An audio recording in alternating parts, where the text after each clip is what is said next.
오늘 하나님께서 우리에게 주시는 말씀은 디모데후서 3장 1절에서 9절입니다. 디모데후서 3장 1절에서 9절을 교독하겠습니다. 제가 먼저 1절을 봉독합니다.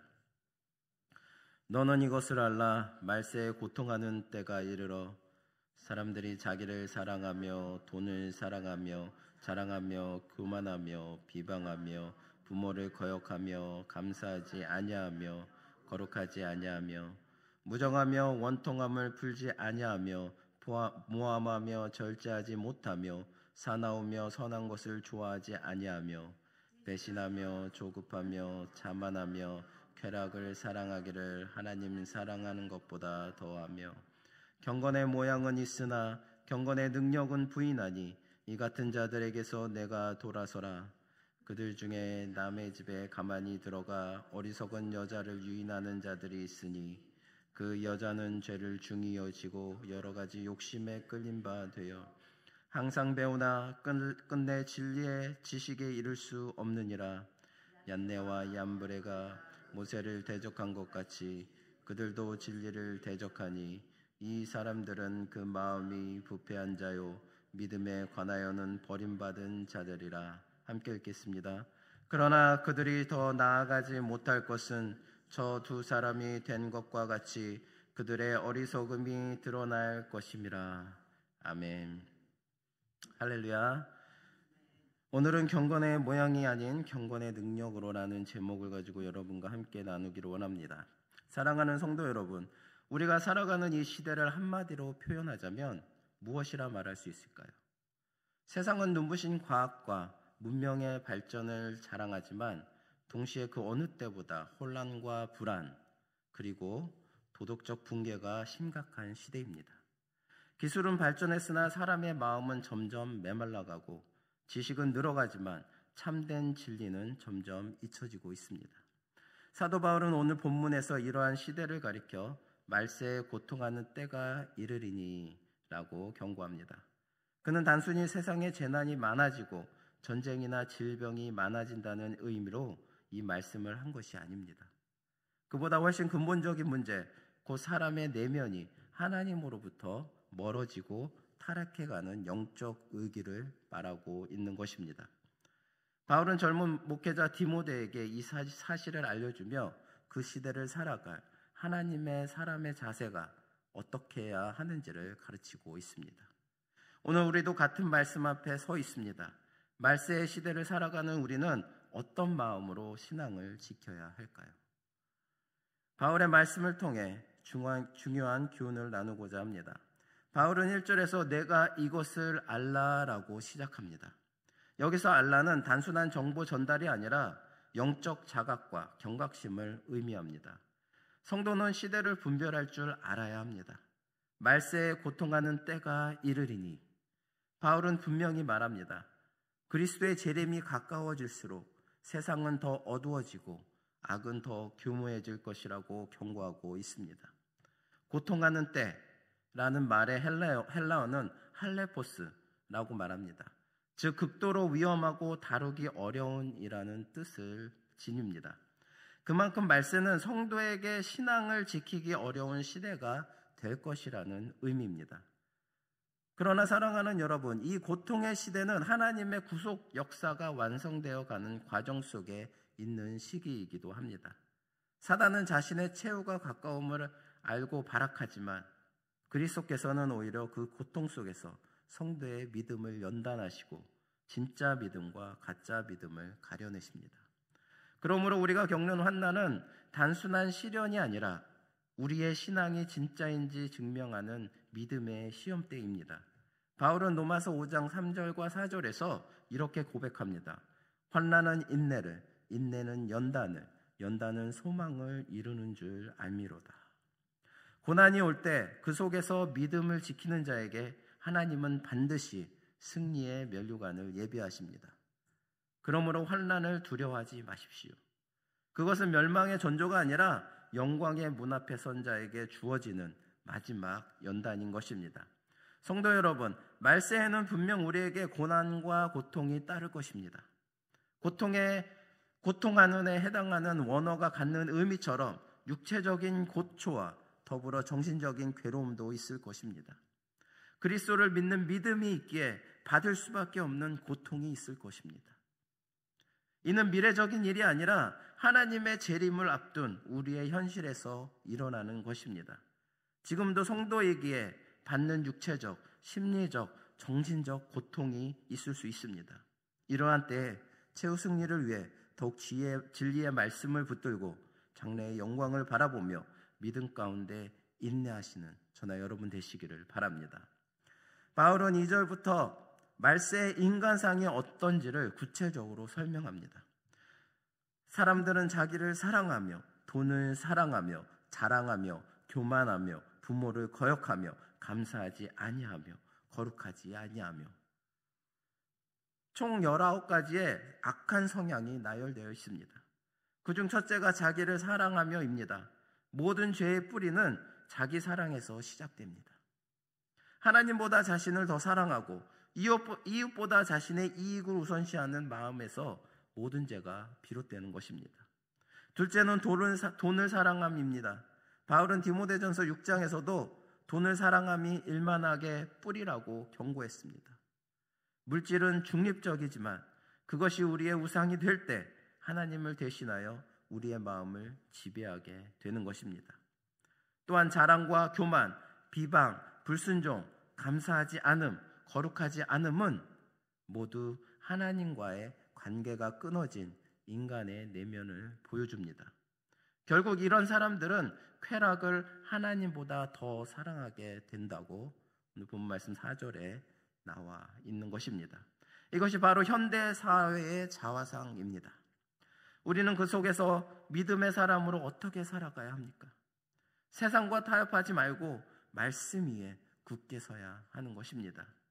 다른 사람을 향한 비난보다 중요한 것은 내 안에 이 타락의 모습이 있는지 없는지를 돌아보는 것입니다.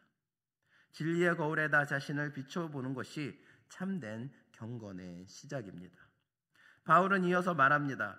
5절에 경건의 모양은 있으나 경건의 능력은 부인하는 자들이니 이 같은 자들에게서 내가 돌아서라. 가장 두려운 말세의 현상은 교회 밖의 죄보다 교회 안에 있는 형식적인 신앙입니다. 외적으로는 예배에 참여하고 봉사하고 기도하는 것처럼 보이지만 그 속에는 하나님을 향한 믿음의 생명력이 없는 것입니다. 이런 사람들을 향해 바울은 단호히 말하고 있습니다. 이 같은 자들에게서 돌아서라. 그들과 타협하지 말고 그 영향력에서 벗어나라는 뜻입니다. 참된 경건은 모양이 아니라 능력입니다. 그 능력은 어디에서 나옵니까? 바로 예수 그리스도의 십자가의 부활을 믿는 복음의 능력에서 나옵니다. 복음은 단순한 교리가 아니라 사람을 변화시키는 하나님의 생명인 것입니다.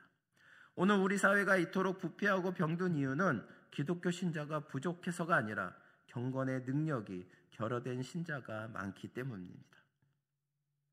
소금이 5%만 되어도 바다를 짜게 합니다. 하지만 교인이 20%의 신자가 넘쳐난다면 그곳은 절대 부패할 리가 없습니다. 바다에 단 5%만의 소금이 바다를 짜게 하는데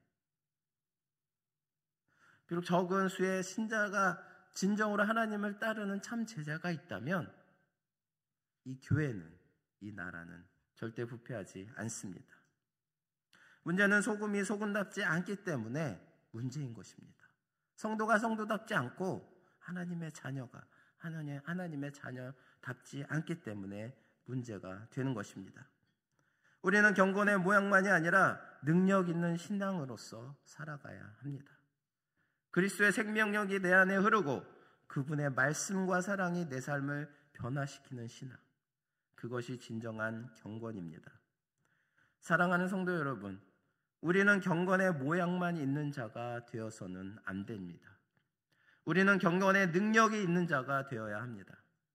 경건의 능력이 있는 사람, 즉 진리를 마음에 품으며 진리를 말하는 자는 힘이 있습니다.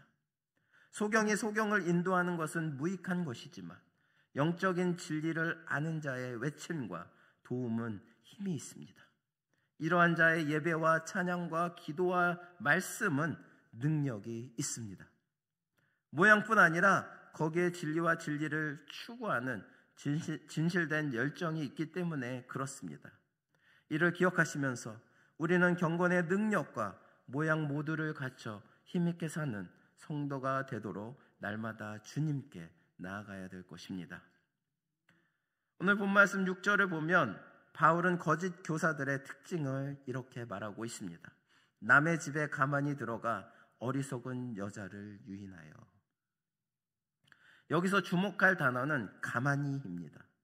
죄는 요란하게 찾아오는 것이 아닙니다. 딱 한 번만이라는 유혹, 이 정도는 괜찮겠지 하는 생각 속에서 서서히 스며듭니다. 조금씩 조용히 그리고 은밀하게 우리의 마음을 잠식합니다. 사단은 하와에게 너는 하나님을 배반하고 나와 함께하자 라고 제안하지 않았습니다. 하와에게 은근슬쩍 하나님께서 뭐라 하시더냐, 하나님의 말씀을 어긴다고 정말 죽을까? 선악을 알고 싶지 않니? 또 이 탐스러운 열매를 봐 라고 조금씩 하나님에 대한 하와의 의지를 잠식시켰던 것입니다. 분명히 하와는 뱀을 처음 만났을 때 뱀과 첫 대화를 통해 뱀의 목적이 무엇인지를 파악하지 못했을 것입니다. 이렇듯 성도와 하나님과의 관계를 완전히 단절시키려는 사단은 그 목적을 철저히 은폐하고 달콤한 사탕발림으로 우리에게 다가옵니다. 만약 우리가 이를 인식하고 경계하지 않는다면 우리는 순식간에 원치 않았던 죄에 빠져 허우적거리는 우리의 모습을 발견하게 될 것입니다. 그러므로 우리는 날마다 깨어 있어야 합니다. 가만히 들어오는 죄의 유혹을 거뜬히 뿌리치도록 말씀과 기도로 무장하며 순간순간을 살아야 할 것입니다. 바울은 이런 사람들을 가리켜 7절에 항상 배우나 진리의 지식에 이를 수 없는 자라고 말하고 있습니다. 배움의 열정은 있지만 믿음이 없는 지식은 진리를 깨닫지 못합니다. 그렇다면 어떻게 진리를 알 수 있습니까? 오직 믿음뿐입니다. 진리를 알아가는 유일의 방편은 학구적인 노력이 아니라 믿음입니다. 이는 어리석은 행동이 아닙니다. 수치를 계산하고 논리적인 사고를 통해서는 진리에 이를 수가 없습니다. 진리는 예수님께서 온 인류의 죄를 지고 십자가에 못 박혀 죽으신 그 죽음과 또 3일 만에 다시 살아나신 부활을 믿는 믿음으로 깨닫는 것입니다. 사랑하는 성도 여러분, 이에 대한 확실한 신앙 고백이 있어야 할 것입니다. 왜냐하면 오늘날의 사회 풍조는 과학과 실증적인 사고만이 진리를 향한 유일한 해결책인 양 우리를 유혹하고 있기 때문입니다. 이러한 것들은 눈에 보이지 않는 것을 무시하는 전제를 가지고 있습니다. 따라서 이 전제에 부합하지 않는 믿음을 가진 사람들을 어리석은 사람이라 칭합니다. 그러나 실상은 누가 어리석은 것입니까? 주님에 대한 믿음을 가진 사람입니까? 아니면 학문적인 열정으로 큰 돋보기 안경을 쓰고 다른 사람들을 아래로 내려깔아 보는 사람들입니까? 말할 것도 없이 후자입니다. 나의 노력, 나의 지식, 나의 능력, 나의 지능으로 진리에 도달할 수 있다는 오만한 생각을 가진 사람들은 결코 진리를 알 수 없는 어리석은 자들입니다. 그렇기에 우리들은 하나님을 온전히 믿는 믿음으로 어떠한 상황 속에서도 하나님을 붙들고 나아가야 될 것입니다. 항상 하나님을 붙들고 진리 앞에 온전히 똑바로 서시기 바랍니다. 죄는 소리 소문 없이 우리 가운데 사단은 우리를 넘어뜨리려고 찾아오고 있습니다. 지금 이 순간에도 말입니다. 그렇기에 우리는 진리를 바로 알고 또 진리를 믿는 믿음으로 나아가는 신앙적인 믿음이 필요합니다. 예수님께서 우리를 구원해 주신 그 진리를 믿는 믿음을 흔들리지 않으시는 저나 여러분 되시기를 바랍니다. 마지막으로 바울은 모세를 대적했던 얀네와 얀브레를 예로 듭니다. 얀네와 얀브레는 바로 모세를 대적하였던 이집트의 마술사들을 가리키는 것입니다. 그들은 지팡이를 뱀으로 만들고 나일강을 피로 만들며 또 개구리를 불러내는 재앙까지 따라할 수가 있었습니다. 그리고 파라오 왕의 마음을 어둡게 만들고 모세를 대적하였습니다. 이와 같이 하나님의 성품의 모양은 있으나 능력을 부인하는 자들은 어느 정도까지 하나님의 말씀을 따라하고 모세와 같은 주의 종들을 흉내낼 수 있습니다. 그러나 그들은 진짜가 아니기 때문에 모든 것을 따라할 수는 없습니다. 그들은 마술로 모세를 흉내냈지만 결국 하나님 앞에서 그 거짓이 드러났습니다. 바울은 이처럼 말세의 거짓 교사들도 결국 그 어리석음이 드러날 것이라고 확언합니다.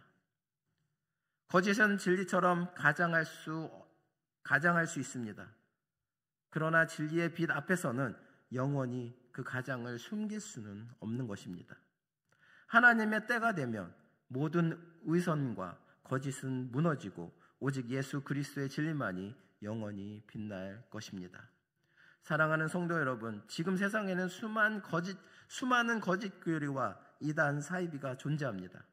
그들은 자신들이 진리라고 주장하지만 결국 하나님의 심판대 앞에서 모두 무너질 것입니다. 그날이 오면 모세의 지팡이가 변한 그 뱀이 다른 모든 뱀들을 삼켜버린 것처럼 모든 거짓은 사라지고 오직 예수 그리스도만이 참 진리로 드러날 것입니다. 그날을 바라보며 우리는 진리를 붙들어야 합니다. 참 진리 대신 예수 그리스도를 온전히 붙들어야 하겠습니다. 바울의 첫마디, 내가 이것을 알라. 이 말은 단순한 정보가 아닙니다. 깨어있으라는 경고이며 믿음의 결단을 요구하는 명령입니다. 말세의 시대는 진리와 거짓이 함께 존재합니다. 그러나 이때야말로 우리의 믿음이 진짜인지 드러나는 시기입니다.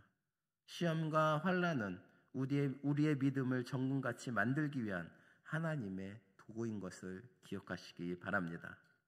그러므로 사랑하는 성도 여러분, 이 마지막 때 다음 세 가지를 꼭 붙드시기 바랍니다. 첫째, 말씀과 기도로 깨어 있으십시오.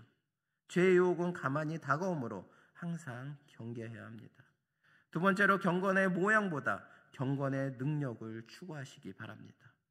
예배의 형식보다 십자가의 능력이 내 안에서 역사하도록 하시기 바랍니다. 세 번째로, 진리의 빛을 붙들고 인내하시기 바랍니다. 거짓이 아무리 강해 보여도 결국 진리가 승리하는 사실을 잊지 마시기 바랍니다. 마지막 날 하나님 앞에 섰을 때 주님께서 잘하였도다 착하고 충성된 종아 라고 칭찬하실 그날을 바라보시기 바랍니다. 그날의 영광이 지금의 고난보다 훨씬 크다는 사실을 잊지 마시기 바랍니다. 로마서 5장 3절 4절에 환난 중에도 즐거워하나니 이는 환난은 인내를, 인내는 연단은 소망을 이루는 줄 알미로다. 말세의 진리를 따르는 우리에게 임하는 고통은 괴로운 것으로 끝나버리는 단순한 고통이 아닙니다. 또한 언제까지나 계속되는 고통이 아닙니다. 이는 우리의 믿음이 온전한지를 가려내는 단기간의 시험에 불과한 것입니다. 그리고 이 고통 속에서 우리가 진리에 대한 믿음을 포기하지 않는다면 우리는 하나님의 나라에서 영원한 생명을 맛보며 주님과 함께 기쁨과 환희의 충만한 속에서 살게 될 것입니다. 이러할 때 환난 중에도 즐거워하나니 이는 환난은 인내를, 인내는 연단은 소망을 이루는 줄 알미로다 라고 고백한 사도 바울의 그 고백이 우리 자신의 고백이 될 것입니다. 사랑하는 성도 여러분, 말세의 어두운 세상 속에서도 진리의 사람, 경건의 능력 있는 성도로 올바로 서시기 바랍니다. 고난 중에서도 믿음을 지키는 자에게 하나님은 반드시 영광의 면류관을 주실 것입니다. 주님이 다시 오실 그날까지 진리 안에서 굳게 서서 끝까지 승리하시는 저나 여러분 되시기를 바랍니다. 기도하시겠습니다. 은혜로우신 사랑의 하나님 아버지, 이 새벽 우리를 잠에서 깨워서 주의 말씀 앞에 서게 하시니 감사합니다. 어두운 세상 속에서도 빛 되신 주님을 바라보게 하시고 말세의 혼란한 시대 속에서도 믿음으로 깨어있게 하여 주시옵소서. 우리의 신앙이 형식에 머물지 않게 하여 주시고 경건의 모양이 아니라 경건의 능력으로 온전히 살아가게 하여 주시옵소서. 세상의 유혹과 거짓이 가만히 다가올 때 말씀으로 분별하고 기도로 승리하는 하루가 되게 하여 주시옵소서. 고난 중에서도 낙심하지 않게 하시고 환난 속에서도 주님의 손을 붙드는 그 믿음을 주시옵소서. 오늘 하루도 우리의 발걸음을 인도하시며 우리의 마음이 오직 주님께 머물게 하여 주시옵소서. 모든 것을 믿사옵고 감사드리며 예수 그리스도의 이름으로 기도드립니다. 아멘.